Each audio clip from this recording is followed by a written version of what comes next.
செய்கர்மம் கைகூட்டும் செஞ்சொல் பெருவாக்கும் பீடும் பெருக்கும் உருவாக்கும் ஆதலால் வானூர் மாணிமுத்தனை காதலால் கூப்புவார்தம் கை. இன்றைய வீடியோவில் நம்ம பார்க்கக்கூடிய தலைப்பு அப்படிங்கிறது சனிப்பெயர்ச்சி. சனிப்பெயர்ச்சி அப்படிங்கிறத பற்றி தான் நம்ம பார்க்க போகிறோம். முதல்ல என்னுடைய குலதெய்வத்தையும் காவல் தெய்வத்தையும் நவகிரகங்களையும் பஞ்சபூதங்களையும் வணங்கி நான் இந்த பதிவை தொடர்றேன். அதாவது சனிப்பெயர்ச்சி அப்படின்னு நம்ம பார்க்கும்போது சனி பகவான் சரியான தமிழ் வருடம் குரோதி வருடம் பங்குனி மாதம் 15ஆம் தேதி இரவு மணி 9:44க்கு, இதுவே ஆங்கில தேதி அப்படின்னு பார்த்தீங்கன்னா 2025 வருஷம் மார்ச் மாதம் 29, தமிழ் பங்குனி 15 தேதி. இந்த தேதியில் இரவு 9:44க்கு கும்பராசியிலிருந்து மீன ராசிக்கு பெயர்ச்சியாகி போகிறாங்க சனி பகவான். அது இதுவரைக்கும் தன்னுடைய சொந்த வீடான கும்ப வீட்டில் மூலத்திரிகோண வீட்டில் இருந்து மீன வீட்டுக்கு பிரவேசிக்கிறது அப்படிங்கிறத பற்றியும் இதனால் ஏற்படக்கூடிய பலன்களை பற்றியும் தான் நம்ம பார்க்குறோம். இதில் 12 ராசிக்கு என்ன விதமாக பலன்கள் இருக்கும் அப்படிங்கிறத பார்க்குறோம். பொதுவாக ஒவ்வொரு ராசிக்கு தனித்தனி வீடியோவும் பார்க்குறோம். இதில் சனி பகவான் யார் அப்படின்னு கேட்டிங்க அப்படின்னா சூரியன் புத்திரன் தான் சனி. சனியின் புத்திரன் மாந்தி. அதாவது சனியின் புத்திரன் மாந்தி அல்லது குளிகன்னு சொல்லுவாங்க. இதில் சனியினுடைய நிலை அமைப்பு என்ன அப்படின்னு கேட்டிங்கன்னா சனி மேற்கு திசைக்கு அதிபதி, மேற்கு திக்குக்கு அதிபதி. சூரியன் கிழக்கு உதித்து மேற்கு மறைகிறாங்க. அதுக்கு நேர் எதிராக இருக்கக்கூடிய பிளானட் யாருன்னு கேட்டிங்கன்னா சனி பகவான். அதாவது 12 ராசிகளில் காலபுருஷனுக்கு 7ஆம் வீடுன்னு சொல்லக்கூடிய துலாம் வீட்டில் உச்சமடையக்கூடியவரும் மேஷத்தில் நீச்சமடையக்கூடியவருமான இந்த சனி பகவான் இருள் கிரகம் என்றும் நீதி கிரகம் என்றும் நீதி பாரபட்சமற்ற நீதிவான் அப்படின்னு நம்ம பார்க்குறோம். அதாவது ஒரு நீதிபதி என்ன பண்ணுறாங்க அப்படின்னா தவறுகளை விசாரித்து மரண தண்டனையாக இருக்கலாம், ஆயுள் தண்டனையாக இருக்கலாம், தங்களுடைய உணர்வுகளுக்கு அப்பாற்பட்டு நீதி வழங்குறாங்க. அந்த ஒரு தன்மையில் தான் சனி பகவான் அப்படின்ற ஒரு கிரகம் அமைப்பு அப்படிங்கிறது இருக்குது. அவருக்கு ஈவு இரக்கம் அப்படிங்கிறதுலாம் கிடையாது அப்படின்ற அச்சம் மக்களிடையே நிறைய இருக்குது. அப்படிலாம் கிடையாது. ஒரு தனிப்பட்ட ஒரு நபருடைய ஜாதகத்தில் ஏற்பட்டிருக்கக்கூடிய கர்ம வினைகள் என்ன அப்படின்னு பார்த்துட்டு அதுக்கான சரியான பலாபலன்கள் என்ன அப்படிங்கிறத கொடுக்கறதுல சனி பகவான் சரியான ஒரு நிலையில் இருக்கிறாரு அப்படிங்கிறதுனால தான் நம்ம அவரை நீதிமான் அப்படின்னு சொல்கிறோம். அவருக்கு வச்சிருக்க பேர் ஒரு சரியான பேர் தான். இவர் மேஷத்தில் நீச்சமடைகிறார் அப்படிங்கிறதுனால மேசராசிக்காரங்களை பாதிக்க மாட்டார் அப்படின்ற ஒரு கருத்தும் இருக்குது. இந்த 12 ராசிகளில் முதலாவது ராசியில் தான் சனி பகவான் நீச்சமடைகிறாரு. சனி பகவான் பொறுத்த வரைக்கும் மேற்கு திக்கில் தான் பலம் அதிகம். அதாவது மேற்கு திக்கு அப்படின்னு பார்க்கும்போது மிதுனம், துலாம், கும்பம் மேற்கு திசை. இதில் கும்பராசியில் திக்பலம் அடைகிறாங்க. ஒரு ஜாதகத்தில் 7ஆம் வீட்டில் சனி பகவான் நிற்கும்போது அந்த சனி பகவானுக்கு 7ஆம் வீடு மேற்கு வீடு அப்படின்னு பேர். அங்கே திக்பலம் அப்படின்ற ஒரு அமைப்பில் பலம் அடைகிறாங்க சனி பகவான். இப்படிப்பட்ட சனி பகவான் மக்களிடையே ஒரு தவறான கருத்து இருக்குது. சனி ஒரு இருள் கிரகம், சனி பகவான் ஒரு துன்பங்களை மட்டும் தரக்கூடிய ஒரு கிரகம். 2.5 ஆண்டு, அதாவது மொத்தம் 7.5 ஆண்டுகள் அவருக்கு துன்பம் கொடுக்கறதுக்கு மட்டுமே அதிகாரம் கொடுத்து வச்சிருக்காங்க அப்படின்ற மாதிரிலாம் இருக்காங்க. அந்த மாதிரிலாம் கிடையாது. நவ கிரகங்கள் அப்படின்னு எடுத்துக்கிட்டாலுமே ஒவ்வொரு கிரகமும் ஒவ்வொரு பணிகளை செய்வாங்க. அதில் 9 கிரகமும் இணைஞ்சால் மட்டும்தான் ஒரு பலன் அப்படிங்கிறது கிடைக்கும். அதில் சனி பகவானுடைய பங்கு அப்படிங்கிறது ஒரு சிறப்பான ஒரு இடத்துல இருக்கும். இதில் நம்ம பார்க்குறது சனி பெயர்ச்சிக்கான பலன்கள். சனி பெயர்ச்சி 2025, 2025லேருந்து 2027 வரைக்கும் இந்த 2.5 ஆண்டு காலகட்டம், அதாவது 2.5 சொல்கிறோம். 2.5 ஆண்டு காலகட்டம் மீன ராசியில் பயிற்சி ஆகக்கூடிய இந்த சனி பகவான் மீன ராசிக்கு சனி பகவான் பயிற்சி ஆகிறாங்க. இதே சமயத்தில் அந்த வீட்டு அதிபதியான குரு பகவான் தன்னுடைய வீட்டுக்கு 4ஆம் வீடான மிதுனத்தில் தன்னுடைய சொந்த ராசி நட்சத்திரத்திலே பிரவேசிப்பாங்க. அதாவது குரு பகவானுக்கு 3 நட்சத்திரங்கள் கொடுக்கப்பட்டிருக்கு ஜோதிட சாஸ்திரத்தில். அதில் புனர்பூச நட்சத்திரத்தில் பிரவேசிப்பாங்க. சனி பகவான் தன்னுடைய சொந்த நட்சத்திரமான உத்திரட்டாதி நட்சத்திரத்தில் பயணிக்கும் போது குரு பகவான் தன்னுடைய சொந்த நட்சத்திரமான புனர்பூசத்தில் பிரவேசிப்பாங்க.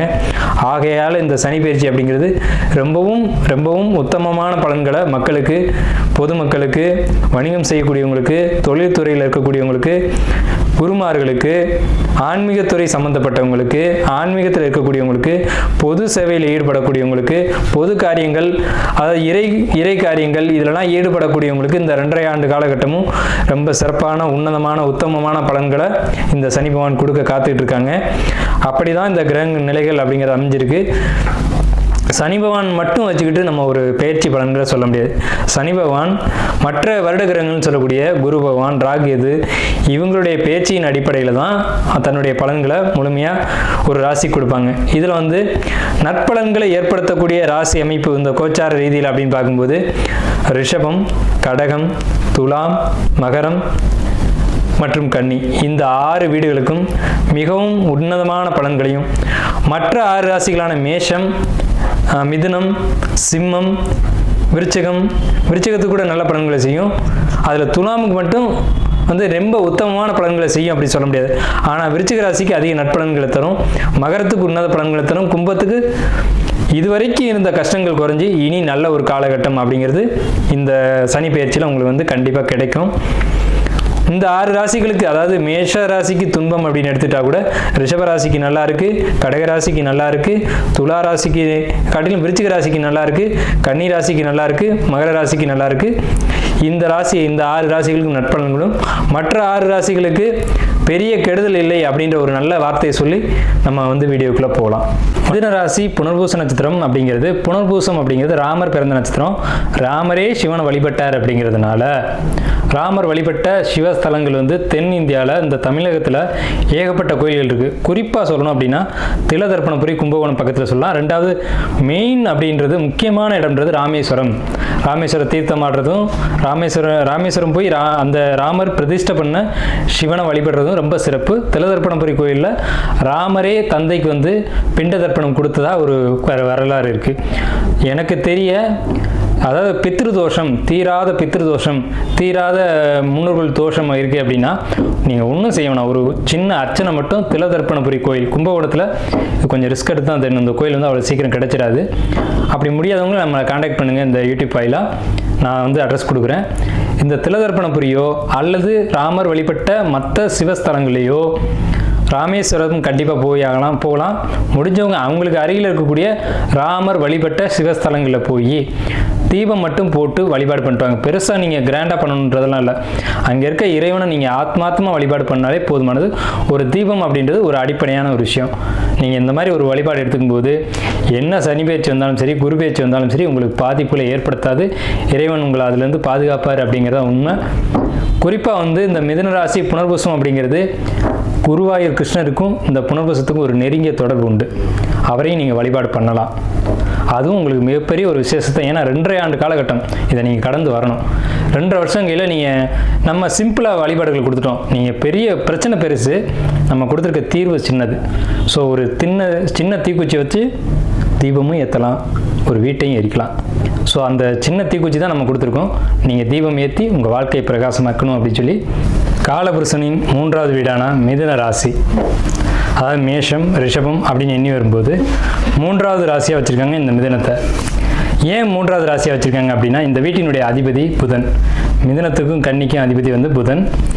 இந்த மிதுன ராசிக்காரங்களுக்கு இந்த 2025 வரக்கூடிய சனி பெயர்ச்சியானது எப்படி இருக்கும் அப்படிங்கிறத நம்ம இந்த வீடியோவில் பார்க்குறோம். 2025 சுத்தமான தமிழில் சொல்லணும் அப்படின்னா குரோதி வருஷம் பங்குனி மாதம் 15ஆம் தேதி இரவு 9:44 கும்பராசிலேருந்து மீன ராசிக்கு சனி பெயர்ச்சியாகி போகிறாங்க.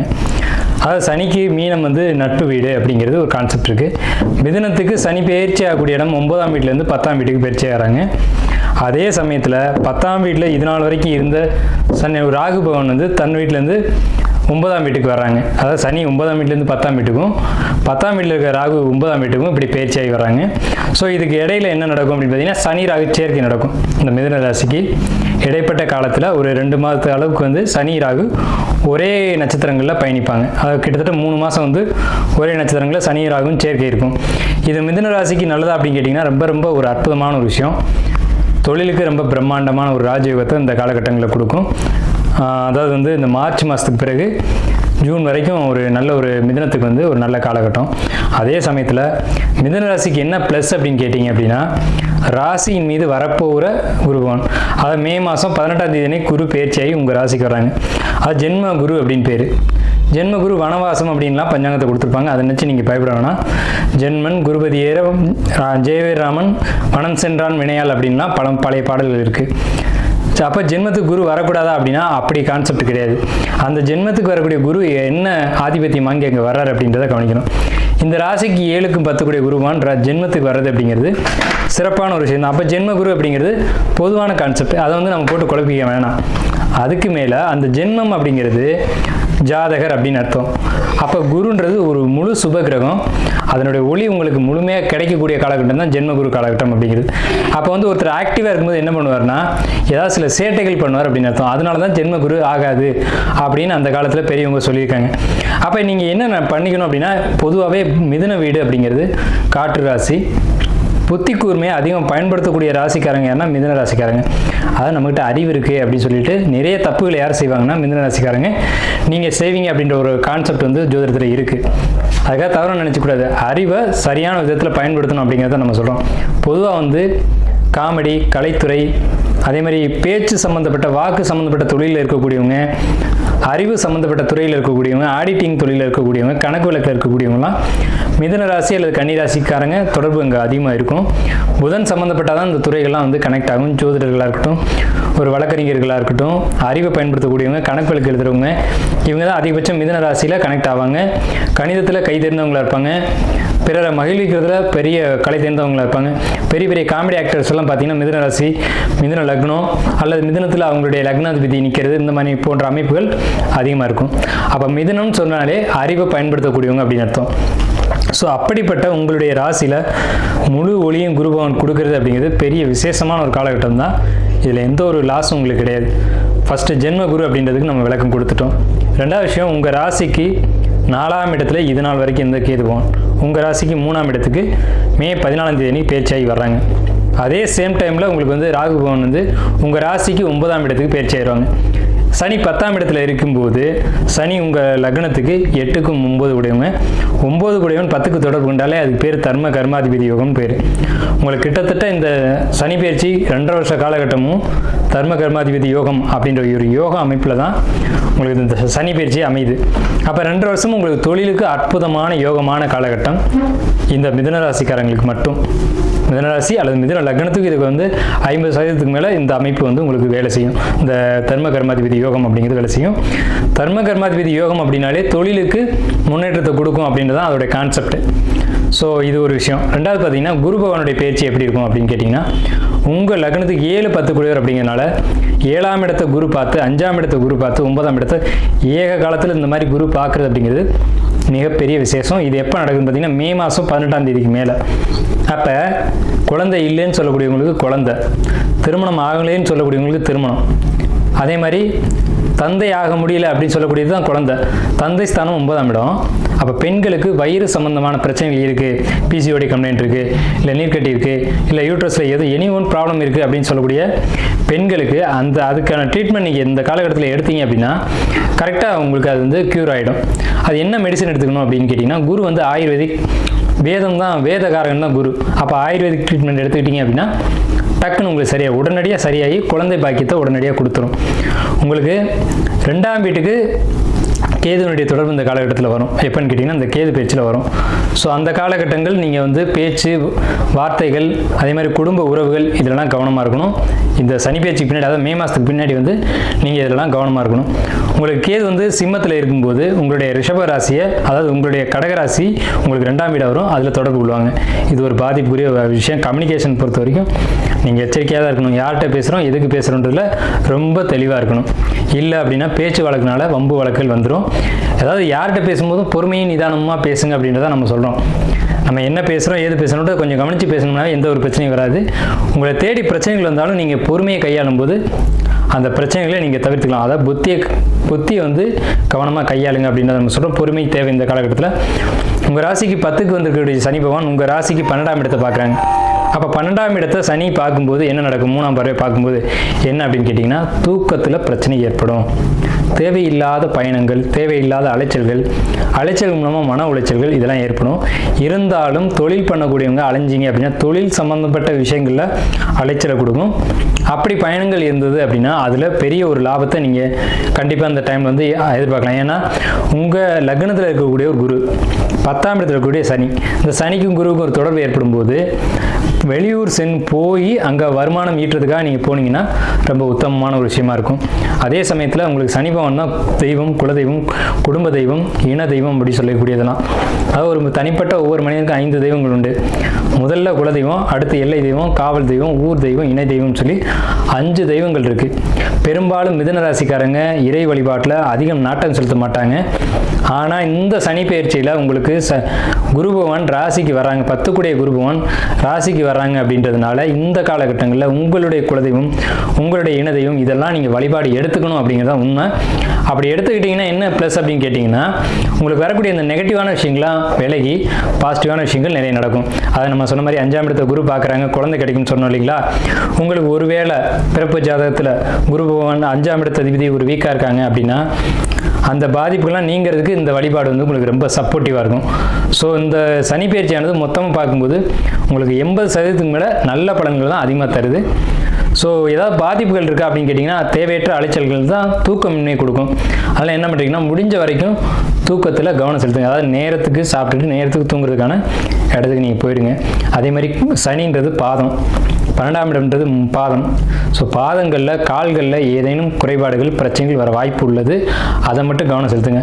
7ஆம் இடத்தை சனி பார்க்குறாங்க. மீன ராசிக்கு, மிதுன ராசிக்கு 7ஆம் இடத்துக்கு 10ஆம் பார்வையை சனி பார்க்கும்போது கணவன் மனைவி இடையே கருத்து வேறுபாடுகள் வர்றதுக்கான வாய்ப்புகள் உண்டு. கேதுவனுடைய தொடர்பு 2ஆம் இடத்துக்கு வருது அப்படின்றதுனால குடும்பத்துக்குள்ள, அதாவது கணவன் மனைவிக்குள்ள, குழந்தைகளுக்குள்ள சின்ன சின்ன மனக்கசப்புகள் ஏற்படும். அது ஏற்படாதவன்னு நீங்கள் பார்த்துக்கணும். உங்கள் குடும்பம், உங்கள் குழந்தை இதெல்லாம் நீங்கள் வந்து ஒரு நண்பர்கள் மாதிரியாக உட்காந்து பேசி இது வந்து ஒரு தீர்வு எடுத்துக்கணும். ஆனால் இந்த பிரச்சனைகள் ஏற்படும், அதுவே சரியாகும். ஏன்னு கேட்டிங்கன்னா, லக்னத்தில், அதாவது ராசியில் இருக்கக்கூடிய குரு பகவான் 7ஆம் வீட்டை பார்க்குறாங்க. 10ஆம் பார்வையை சனி பார்த்தாலும், தன்னுடைய கர்ம பார்வையை பார்த்தாலும், குருபவனுடைய பார்வை அப்படிங்கிறது எந்த நிலையிலிருந்து குருபவன் பார்த்தாலும் நன்மை மட்டும்தான் செய்வார். குருபவன் அந்த லக்னத்துக்கே கெட்டவர் தான். மிதுன லக்னத்துக்கு குரு பாதகாதிபதி தான். ஆனால் அவர் லக்னத்திலிருந்து 7ஆம் வீட்டை பார்க்கும்போது அந்த 7ஆம் வீட்டுக்கு சுபமான விஷயங்களை தான் செய்வார், தவிர அசுபமான விஷயங்களை நிவர்த்தி செய்வார் அப்படின்ற உண்மை. அதனால தான் நம்ம சொல்கிறோம், திருமணத்துக்காக காத்துக்கிட்டு இருக்கக்கூடிய பெண்களாக இருக்கட்டும், ஆண்களாக இருக்கட்டும், கண்டிப்பாக உங்களுக்கு இந்த சனி பயிற்சி காலகட்டத்தில் திருமணம் நடைபெறும். வயசாயிடுச்சு சார், 30 வயசு ஆயிடுச்சு, 35 வயசு ஆயிடுச்சு, ஆயிட்டு போட்டுமே. உங்களுக்கு இந்த காலகட்டம் சாதகமாக இருக்குது. இந்த சனி பயிற்சி ரொம்ப பாசிட்டிவான விதத்தில் இருக்குது. நீங்கள் இதை பயன்படுத்தி ஒரு நல்ல ஜோசியர்களை அல்லது உங்கள் குடும்ப ஜோசியர்களையோ அல்லது எங்களை மாதிரி ஜோசியர்களையோ நீங்கள் அணுகி உங்களுடைய ஜாதகத்தை கொடுத்து, திறமையான ஜோசியர்கள்ட்ட உங்கள் ஜாதகத்தை கொடுத்து நல்ல தெளிவான ஒரு ஆய்வுக்கு வந்து ஒரு முடிவுக்கு வாங்க. நீங்களாக எடுத்தோம் கவுத்தோம் அப்படின்னு 1 2 3 நீங்களாக எண்ணிக்கிட்டு நீங்களாக ஒரு முடிவுக்கு வராதிங்க. ஏன்னா ஜோதிடம்ன்றது மிகப்பெரிய கடல். அதாவது நம்ம வந்து ஜோதிடம்ன்றது 3/4 பங்கு, நிலப்பரப்புன்றது 1/4 பங்கு தான்.